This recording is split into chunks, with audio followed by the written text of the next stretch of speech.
आप देख रहे हैं आधी रात तक। सिंध के जिले नौशेरो फिरोज में एक नन्हे फरिश्ते ने आंख खोली है ऐसे वक्त में जब उसके मायूस बाप ने अपनी आंखें बंद कर ली हमेशा हमेशा के लिए। इस नन्हे राजा के गरीब बाप ने पार्लियामेंट हाउस के सामने इस आस पर लगाई थी खुद को आग कि शायद उसकी चीखों से जाग उठे सोए हुए अवामी नुमाइंदे, मगर हाय अफसोस के उसकी ये कोशिश भी रही नाकाम।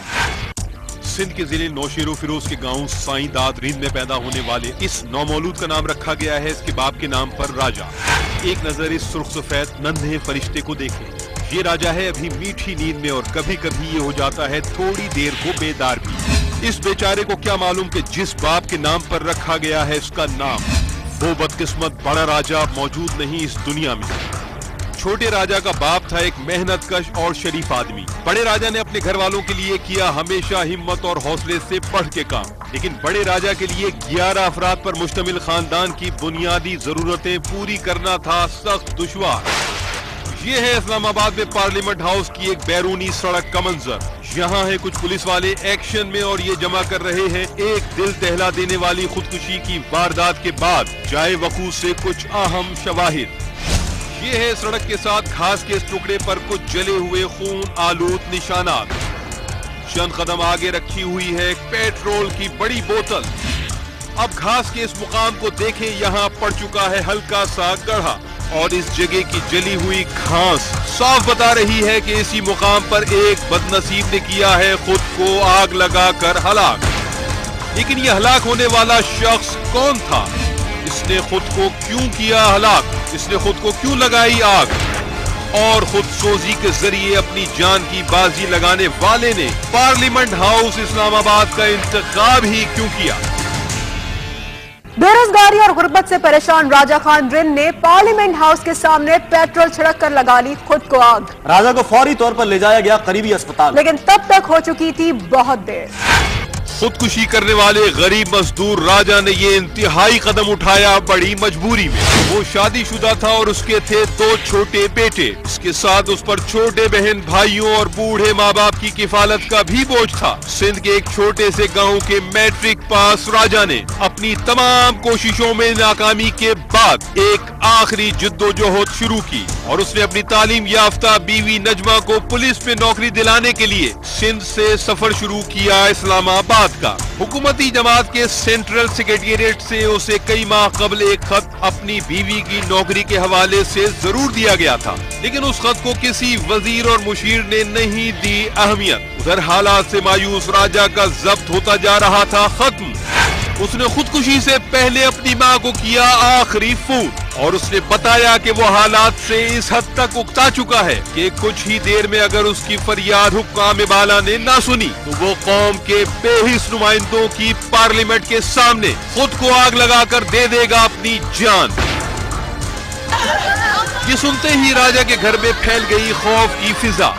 उधर वक्त गुजर रहा था बड़ी तेजी के साथ और फिर राजा ने हालात की दलदल में फंसने के बाद आखिर अपने ऊपर छिड़क लिया पेट्रोल और लगा ली खुद को आग। गरीब राजा की जेब से मिला था एक खत जिसमें खुदकुशी की वजह बयान की गई थी बेरोजगारी। साथ ही उसने वसीयत की कि उसे दफनाया जाए इस्लामाबाद में ही। राजा की खुदकुशी ने पूरे मुल्क को एक लम्हे के लिए झंझोड़ दिया। अवामी तबकात के साथ आला हुकूमती हल्के भी हिल गए। गरीब राजा के माँ बाप और भाइयों के पास इतने पैसे न थे कि वो राजा की लाश लेने के लिए जा सकते इस्लामाबाद। इस मरहले पर हुकूमत की जानिब से एक एहसान जरूर किया गया कि खुदकुशी करने वाले राजा के बाप और भाई को बाई एयर इस्लामाबाद बुलाकर राजा की लाश कर दी गई उनके हवाले ताकि वो राजा को दफना सके अपने आबाई गांव में। जब राजा की लाश पहुंची साईदाद रिंद गांव में तो हर तरफ मच गया कोहराम। राजा की बूढ़ी माँ थी इस मौके पर इंतहाई गमजदा। ये मजबूर औरत रो रो के करती रही लोगों से फरियाद के कहीं से मेरा बेटा ला दो। राजा का बाप और भाई भी थे इस लम्हे पर आपदीदा। राजा की बीवी तो गम से थी इतनी निढाल कि जमीन पर बैठे बैठे चीख चीख कर रही थी फरियाद। मगर सबसे ज्यादा बुरी हालत थी राजा की माँ की। वो रोती जाती और सर पीटती जाती और करती जाती फरियाद।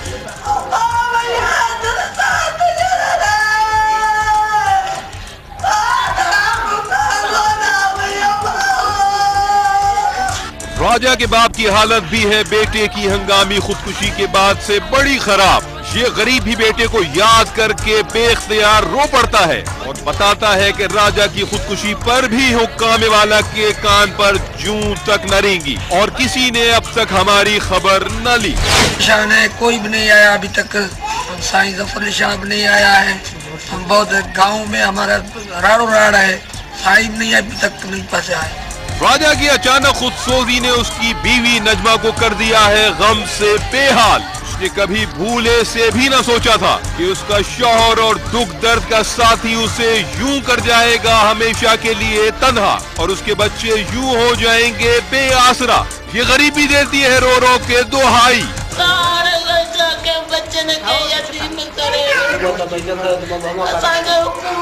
कुछ अगर मैं कुछ जो कोन करे 5 ॾींहं उते भूखे बैठो। एक तरफ जहां पढ़ाई जा रही थी राजा की नमाज जनाजा, वहीं दूसरी तरफ उसकी बीवी ने दिया इस छोटे राजा को जन्म, जिसे पैदा होना था 1 माह के बाद। लेडी डॉक्टर के मुताबिक बच्चे की पैदाइश हुई थी मां की बिगड़ती हुई हालत के सबब। राजा की खुदकुशी से उसके घर वालों के साथ उसके गांव वाले भी हो चुके हैं सख्त परेशान। उसकी अचानक खुदकुशी ने उसके घर वालों को कर दिया है बिल्कुल बेआसरा।